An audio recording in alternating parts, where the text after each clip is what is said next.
What would happen if Russian tanks thundered across the Polish Don? Imagine the ground trembling, the air thick with diesel and fear, and the eyes of the world fixed on a single, impossible moment. For years, Western capitals have rehearsed that nightmare in silent war rooms. Now the script has changed, and the answer is anything but timid. The Polish army has spent the last 2 years forging a steel-clad response. Soldiers have trained under the roar of artillery, their faces hardened by the bitter lessons of recent history. The scent of gunpowder still lingers from September, when Russian drones breached Polish and Romanian skies and MiG-31 jets prowled over Estonia and Finland. The Zapad 2025 drills on Belarusian soil, involving tens of thousands of troops, were no accident, they were a multi-layered warning from Moscow to NATO's eastern flank. Warsaw refused to answer with empty words. Instead, Poland sealed its border with Belarus forever. The gates slammed shut, barbed wire snapping like a guillotine's blade. Cameras captured thousands of vehicles grinding to a halt, roughly 1,600 cars, 300 trucks, and 70 buses stranded in the night's chaos. Steel barriers rose, concrete blocks clanged, and Polish guards shouted orders as sirens wailed. The closure choked the Minsk-Europe corridor, cutting a lifeline that had fed a €25 billion trade route toward China. The move was more than a security measure, it was a declaration of intent. Poland's next step blazed hotter than steel. 40,000 troops poured to the frontier, not as a warning but as a battlefield ready to roar. That force forms the heart of a new war machine, a reborn Polish army built on modern philosophy, cutting-edge equipment, and a daring strategy. The goal: erase the 2 Soviet-era nightmares that have haunted NATO for decades, the Suwałki Corridor and the Kaliningrad exclave. Poland now believes that Article 5 of the NATO Charter is not just ink on paper. It can halt a Russian advance in the critical first hours, long before any Allied brigades arrive. To do so, Warsaw has poured billions into an armored arsenal that rivals the combined tank forces of Germany, France, and the United Kingdom. More than 1,500 main battle tanks now line Polish bases. The first wave includes the sleek K2 Black Panther, a South Korean Marvel stationed near Brony, staring directly at the Kaliningrad Needle. M1I2 Abrams as ESA PV-3 tanks sit in Powidz, next to American ammunition depots, ready to surge wherever the need arises. Beyond armor, Poland has forged a striking artillery punch. High-precision HIMARS rockets and South Korean Chunmoo multiple rocket launchers can strike targets up to 900 kilometers away. Before a single Russian tank crosses the border, a missile could turn a staging area in Belarus into a blazing inferno. A command center or supply depot in Kaliningrad could be vaporized within minutes, turning the Kremlin's classic artillery first, armor follows doctrine into a costly gamble. The sky, too, is no longer a Russian playground. Poland replaced outdated Soviet air defenses with a layered pyramid of world-class systems. At the summit stand Patriot PAC-3 MSE batteries, ready to smash strategic ballistic missiles and high-altitude bombers. The middle tier features British-made CMER launchers, lethal against cruise missiles and fighter jets. At the base, Polish-made Poran missiles and Israeli Spider systems fire from infantry shoulders, hunting low-flying helicopters, drones, and aircraft. The network reacts in seconds, assigning each incoming threat to the optimal layer. Now the chessboard has shifted. The Suwałki Corridor, once NATO's perceived Achilles heel, is now a death trap for any aggressor. Concrete trenches, minefields, and sensor arrays weave a web that would mire any armored thrust. Infantry armed with Javelin missiles, backed by Abrams and K2 tanks, wait behind the lines, ready to unleash fire at a moment's notice. Attempting to split Suwałki would be military suicide. Kaliningrad, the dagger thrust into Europe's heart, has become a cage. The Baltic Sea, now a NATO lake with Swedish and Finnish participation, blocks any seaward supply. Lithuania's eastern border is sealed, leaving Kaliningrad isolated, its stores dwindling like a besieged fortress. The Baltic Shield, bolstered by Estonia, Latvia, and Lithuania, forms a regional fortress, ready to absorb the first blow and buy time for Poland's massive counterstrike. What options remain for the Kremlin when a conventional invasion now spells certain disaster? Could Moscow turn to hybrid warfare, leveraging Belarus as a proxy, or will it find another, darker path? The answer hangs in the cold wind over the eastern frontier, waiting for the next move. Previously, we saw Warsaw's defiant move to slam shut the gates on the Belarus border, severing a vital economic artery between Moscow and Europe. This decisive act wasn't just bureaucratic coldness, it was a harsh blade slicing through a complex geopolitical web, sending shockwaves throughout the continent. Now, as darkness swallowed the night sky, tens of thousands jammed the border crossing, caught in a suffocating grip of chaos and abrupt uncertainty. Local cameras captured every tense moment, the restless revving of engines, the anxious shuffling of people under cold street lights. Reports confirmed the buildup, nearly 1,600 cars, 300 trucks, and close to 70 buses trapped at the gates as the border snapped shut. The air was thick with confusion and frustration. Suddenly, barbed wire hissed into place, concrete blocks slammed down with a metallic crash, and steel barriers rose like cold sentinels. Armed guards and patrolling soldiers carved out new lines of order amid the mounting disorder. Vehicles turned away, their drivers left stranded, sirens wailed in eerie echoes, and official announcements shattered the uneasy silence. Travel plans crumbled. Dreams dashed. This was no ordinary shutdown. The consequences rippled far beyond the border. With borders sealed tight, the fragile economic lifeline linking Russia and Belarus to China splintered, triggering staggering losses estimated at €25 billion. A strategic chokehold tightening around Moscow's ambitions. But Poland's real message arrived not just in closure, but in steel. Warsaw made a thunderous declaration by deploying 40,000 troops to the frontier, a stunning military mobilization that shifted the stakes.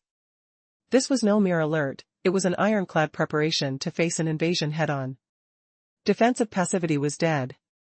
Poland had stepped onto the battlefield with a newly forged war machine, honed over 2 years, loaded with firepower and grit to crush threats before they materialize. Behind this formidable force lies the true nightmare haunting Kremlin generals, the iron fist of Poland's modernized army, rewriting Europe's security landscape. To grasp this seismic shift, we must delve into the core of this rebirth. The two dark specters looming over NATO, the Suwalki Corridor and Kaliningrad, have been rendered far less threatening. What transformation makes this force so intimidating? How does Poland's austere gamble threaten to wreck Russia's most feared strategies? The answers lie in the fusion of cutting-edge equipment, hardened tactics, and relentless resolve. The stage is set for a showdown that will redefine power across the eastern frontier. But what happens when cold steel meets bold strategy? The story is only beginning. A newfound strength has emerged in Poland, a force so formidable it keeps Kremlin generals trembling in their boots. For the last 2 years, this army has been meticulously forged into a power that not only updates military might but redefines it entirely. Poland now grasps that NATO's Article 5 is more than a mere piece of paper, it stands ready to defend its borders, prepared to thwart any Russian intrusion in the critical moments before other allies can respond. With this awareness, Poland has invested billions, amassing a military force that rivals the combined tank strength of Germany, France, and the United Kingdom. Over 1,500 tanks and an impressive array of armored vehicles form the backbone of this strategy, proving to be a source of concern for Moscow. Yet, the true strength lies not just in numbers but in the strategic acumen of Poland's military leaders. The cutting-edge K2 Black Panther tanks from South Korea are now stationed in the city of Brno, casting an ominous shadow directly over Russia's Kaliningrad exclave. This is a clear message: any hostile movements from Kaliningrad will trigger an immediate Polish response. Additionally, M1A2 Abrams SCPV-3 tanks, battle-proven and strategically placed near American ammunition depots in Poland's heartland, offer a formidable reserve that can be rapidly deployed to counter any threat, whether from Kaliningrad or Belarus. This powerful armored force gives Poland the leverage to counter Russia's armored superiority, a critical factor in any potential conflict. However, Poland's military evolution does not end here. Emerging from the shadows are the long-range hammers, advanced missile systems like HIMARS and Szymiel. Together, they add surgical precision to Poland's arsenal, capable of hitting targets up to 900 kilometers away. This capability allows Poland not just to defend its territory but to project power into adversary territory if necessary. As the tension mounts, every inch moved could ignite a monumental clash. Will Russia dare to escalate? The stage is set. In the wake of Russia's aggressive maneuvers, Poland has undergone a dramatic transformation, a military revolution that could reshape the balance of power in Europe. Gone are the days of passivity. Poland is now equipped with a formidable arsenal designed to confront the Kremlin's threats head-on. As tensions escalate, many are left wondering, what happens if Russian tanks breach Polish soil? The alarming truth is that Poland is no longer a nation caught off guard. After years of preparation, it has crafted an army that stands ready to defend its territory with unmatched ferocity. With 40,000 soldiers poised along the border, they are not merely a deterrent, they represent a stark warning to any would-be aggressor. Imagine the sound of boots marching in unison, the steel of tanks gleaming under the sun, as Poland declares it's time for action, not defense. Poland's newfound military might includes advanced systems like HIMARS and Chunmu rocket artillery capable of striking with lethal accuracy at distances ranging from 300 to 900 kilometers. Picture this, a staging ground in Belarus could swiftly turn into a smoldering wasteland. Missiles launched at a moment's notice from Polish territory would strike before a single enemy tank crosses the frontier. This deadly capability fundamentally alters the military calculus for Russia. But it's not just firepower that Poland has ramped up, they have instituted a layered air defense system, turning their once outdated Soviet-era apparatus into a sophisticated fortress against aerial assaults. At its peak lies the cutting-edge American Patriot missile systems. Formidable guardians against threats from the skies. Below them, British CMER batteries and indigenous systems form a tight ring of defense. As the sirens wail, every second counts. Poland's network can identify and intercept an incoming missile almost instantaneously. As we analyze the situation, one cannot ignore the geopolitical chessboard. The Suwałki corridor, long considered NATO's Achilles heel, has morphed into a trap for any advancing Russian force. Concrete barriers, heavily fortified positions, and a waiting army bristling with advanced weaponry create an impenetrable blockade. A misguided attack on this corridor for Russia would be nothing short of a fatal error, leading them straight into the jaws of defeat. Meanwhile, the Kaliningrad exclave, once a menacing dagger into Europe, risks becoming a fortress besieged. Surrounded by NATO allies and cut off from support, its forces would be isolated. As naval routes become more perilous with increased NATO presence in the Baltic Sea, resources would dwindle, leaving it vulnerable to the creeping military juggernaut that Poland has unleashed.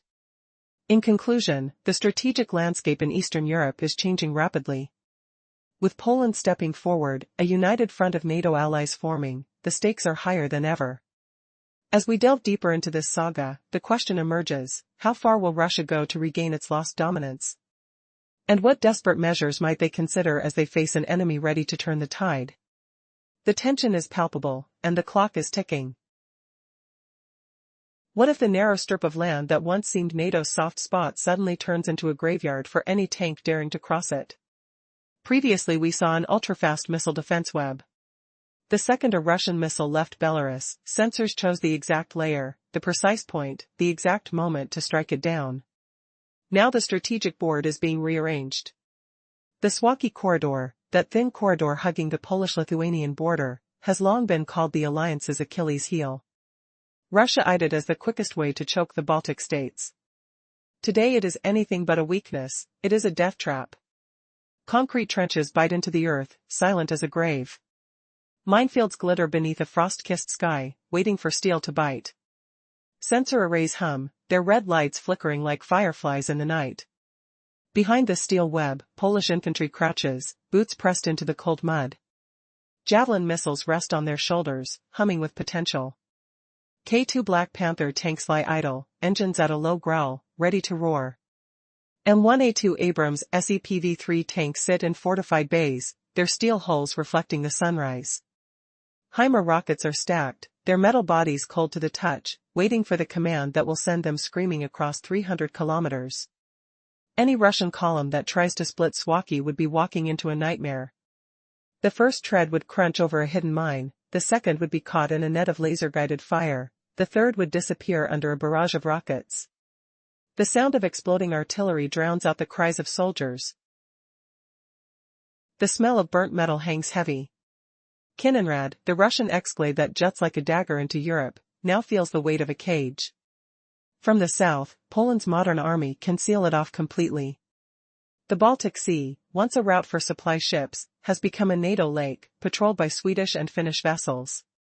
Lithuania has shut its eastern gate, its border posts manned by alert guards who bark orders into the chilly wind. If a conflict erupts, Kaliningrad will be cut off, its supply lines strangled.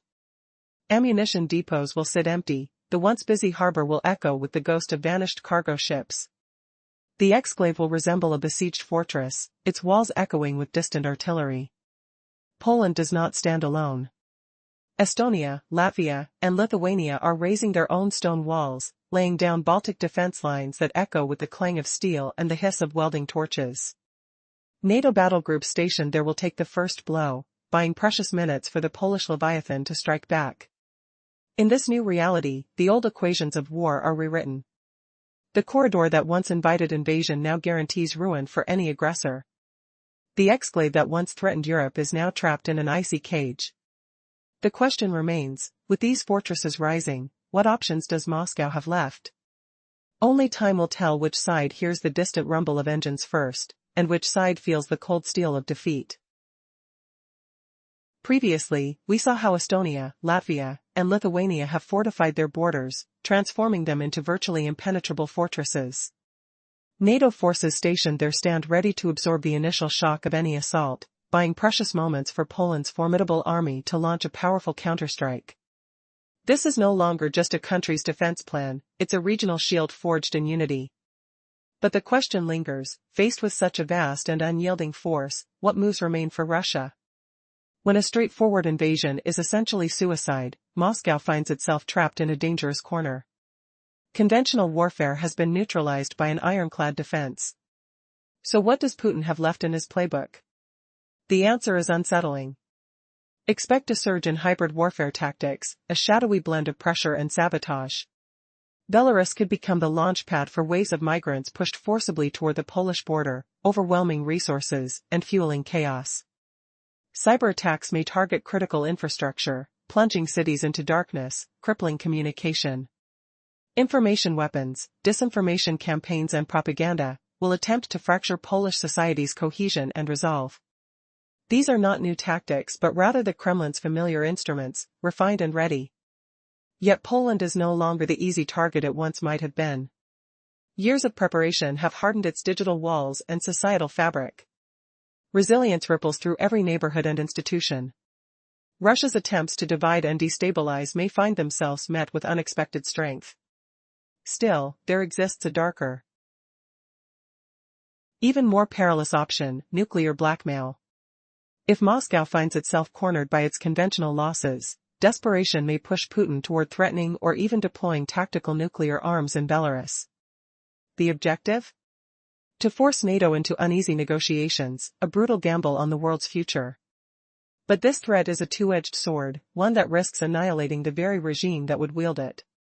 Ironically, Russia's provocative maneuvers in September 2025 backfired spectacularly. Instead of facing a fractured and fearful alliance, Putin's forces encountered an unshakable Poland, backed unequivocally by the United States, wielding its most powerful military ever assembled, steadfast and prepared to fight, not bluff. The war birthed in Ukraine has accidentally forged a new military titan in Eastern Europe.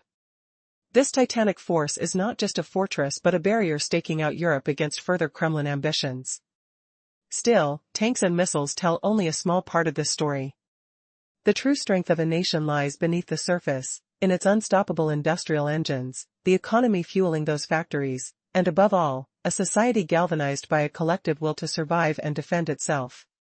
What happens when that will is unbreakable? That is the new reality Putin faces. What will he risk next? Will Moscow double down on chaos and brinkmanship, or will this new Eastern giant forever alter the course of European security? The stage is set, but the next move could change everything. The true power of a nation's military cannot be measured only by how many tanks or missiles it holds. That's just the surface. The real strength comes from the factories that build those weapons, the economy that funds those factories, and most importantly, a people who are fiercely determined to use every tool at their disposal. In Poland, a transformation is unfolding far beyond the army barracks. It is happening in the hum of machinery on production lines, in boardrooms of financial powerhouses, and deep within the will of everyday citizens. Poland is rising as the new Spartan of Europe. So how did Poland, nestled amid giants like Germany, who have struggled for decades, manage to leap forward in such a historic way, both militarily and industrially, in such a brief span? The answer is found in Warsaw's ability to turn fear into opportunity. Each gruesome image from Ukraine was not only a tragedy, it was a wake-up call, a spark that ignited a nationwide push for change. Faced with an existential threat, Poland's leaders sidestepped bureaucratic gridlocks that would usually stall progress for years. They rallied national support behind record-breaking defense budgets and, crucially, sparked an industrial revolution that transformed Poland from a mere buyer of arms into a cutting-edge producer and technology hub. This was no reckless shopping spree for flashy weapons from foreign catalogs. Instead, it was a calculated, long-term game. Every massive contract signed came with a condition: technology transfer and local production. Poland wanted more than just tanks, it wanted to learn how to build them. To become self-reliant. At the heart of this revamp is Polska Grupa, or PGZ, Poland's state-owned defense industry giant. Once stuck in the past, running old Soviet-era tech at half capacity, PGZ is now fueled by billions in investments. Deals with South Korea for the K2 Black Panther tanks and Chunmu rocket launchers don't just buy finished gear. They bring production home, turning Polish factories into powerhouses run by Polish engineers and workers. Imagine the clang of metal on metal, the steady rhythm of machines forging armor plates, the pride swelling among technicians who once feared Poland's military might was fading, and now see it roaring to life.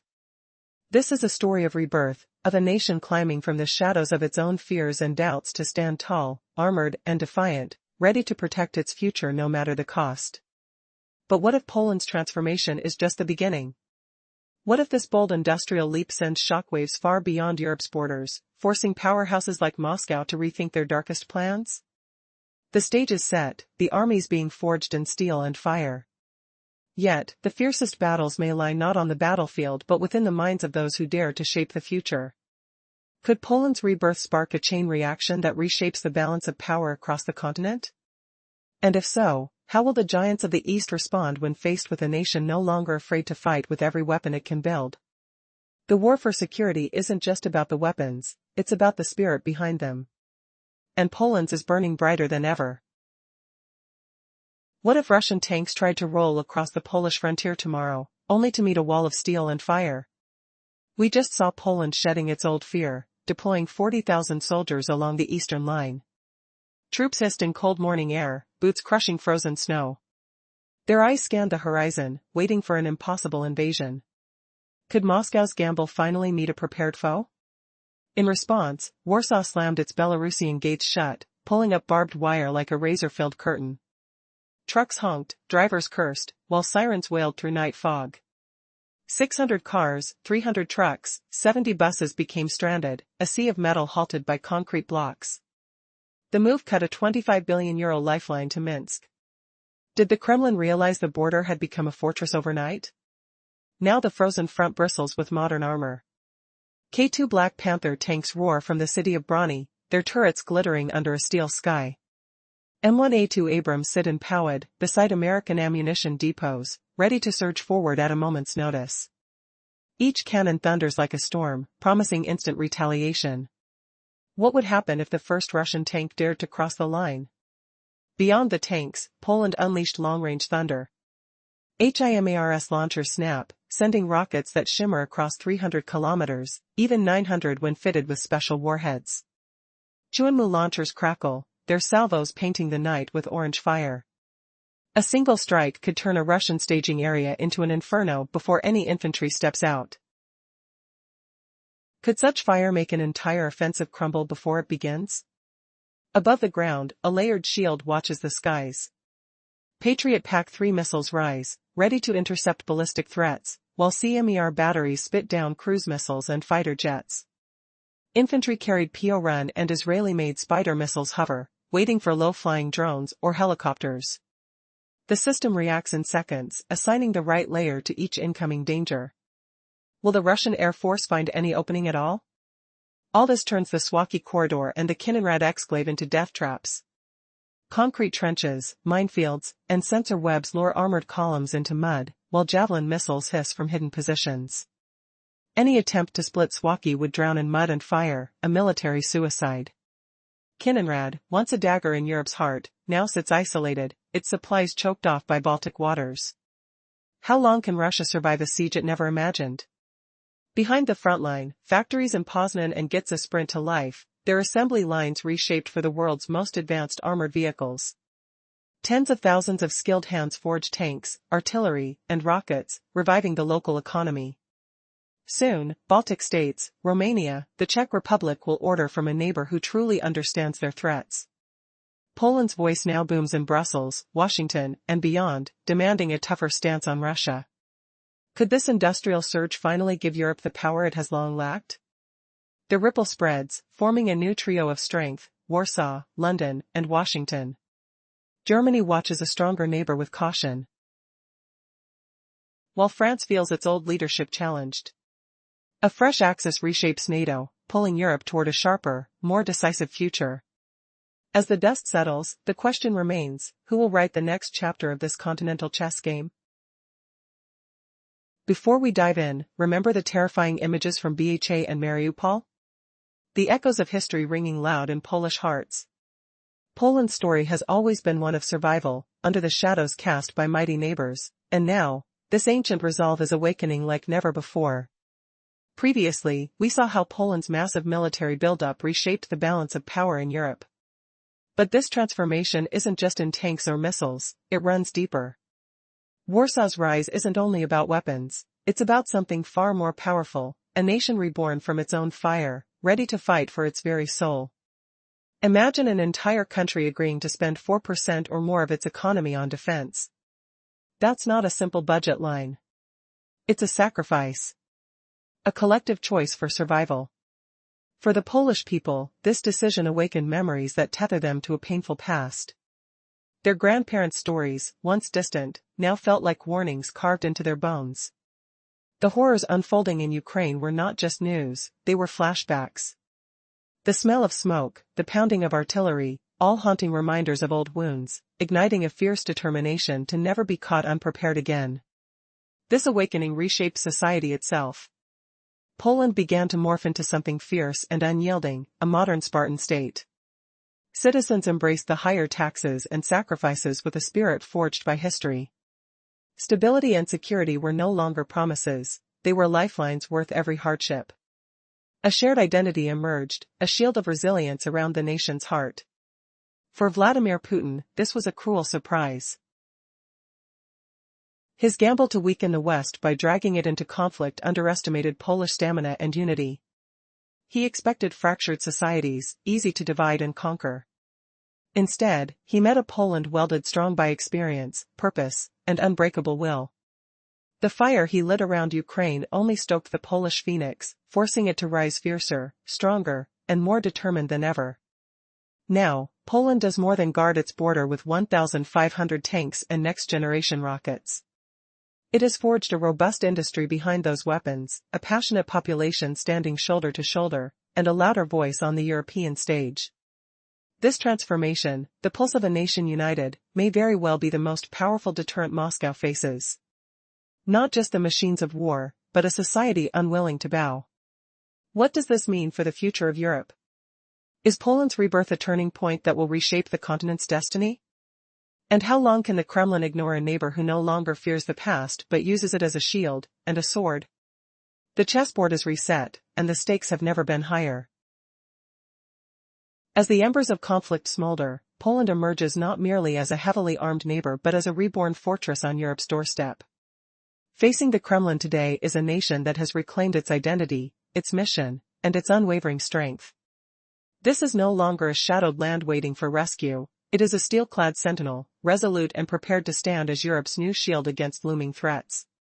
Years of hardship, sacrifice, and fiery determination have forged a society unlike any before it.